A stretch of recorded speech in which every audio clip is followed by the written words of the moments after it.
What is the purpose of the arterial line filter placed just before blood enters the patient? A. To inject medications into the circuit.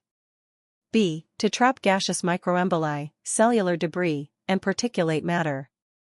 C. To monitor blood glucose levels.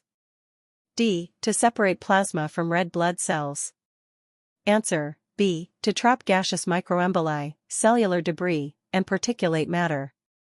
Explanation: the arterial filter acts as a final safety net, capturing tiny air bubbles, bone fragments, fat globules, or aggregated platelets before they can travel up to the patient's systemic circulation and cause a stroke or organ damage.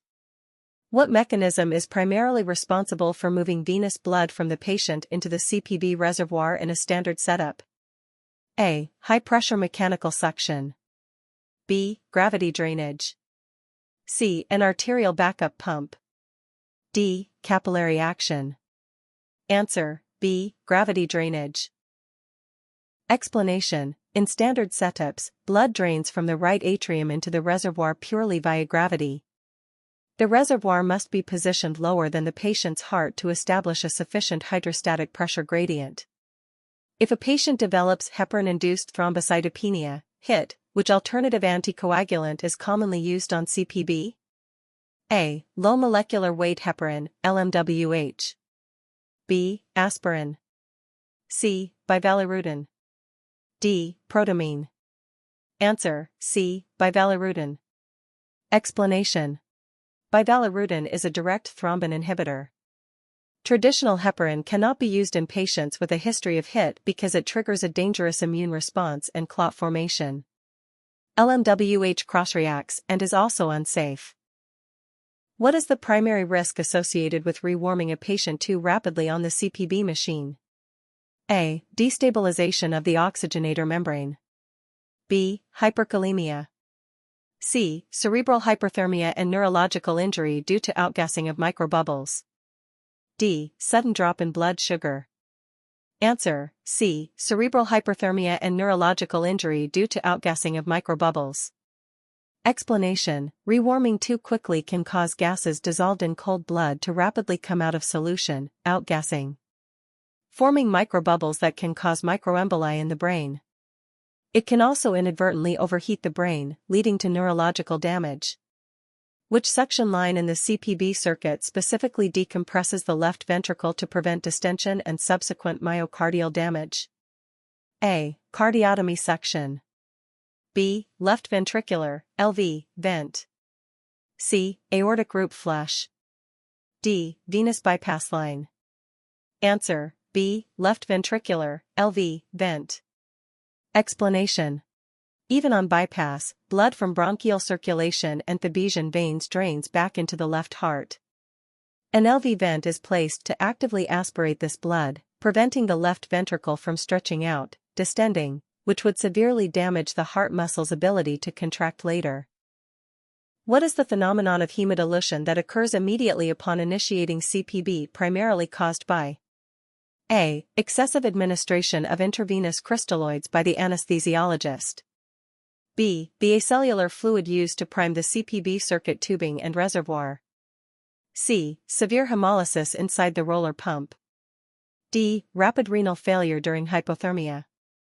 Answer: B. The acellular fluid used to prime the CPB circuit tubing and reservoir. Explanation: before bypass begins, the circuit must be filled, primed, with fluid, usually a mix of crystalloids or colloids, to displace all air. When this primed fluid mixes with the patient's blood volume, it dilutes the hematocrit and plasma proteins. Which of the following is the most reliable indicator of adequate global tissue perfusion and oxygen delivery, due to, during CPB? A. Mean arterial pressure, MAP, alone. B. Mixed venous oxygen saturation, SVO2, and serum lactate levels. C. The occlusion setting of the roller pump. D. Core body temperature. Answer: B. Mixed venous oxygen saturation, SVO2, and serum lactate levels. Explanation: while pressure is important, SVO2, reflecting the balance between oxygen delivery and consumption, and serum lactate, marking anaerobic metabolism, provide a precise window into whether tissues are receiving enough oxygen at the cellular level. What is the most immediate danger if a roller pump header is set to be over-occlusive? A. The blood flow will completely stop. B. Excessive shear stress causing severe hemolysis, destruction of red blood cells. C. Retrograde blood flow back into the venous reservoir. D. Sudden cooling of the circuit. Answer: B. Excessive shear stress causing severe hemolysis, destruction of red blood cells. Explanation: a roller pump is occlusive, meaning it compresses the tubing to push blood forward. If it is adjusted too tightly, over-occlusive. It crushes the red blood cells against the inner walls of the tubing, causing mechanical hemolysis and releasing free hemoglobin. During CPB, a sudden, unexplained drop in the venous reservoir level occurs alongside stable arterial inflow. What is the most logical first step in troubleshooting?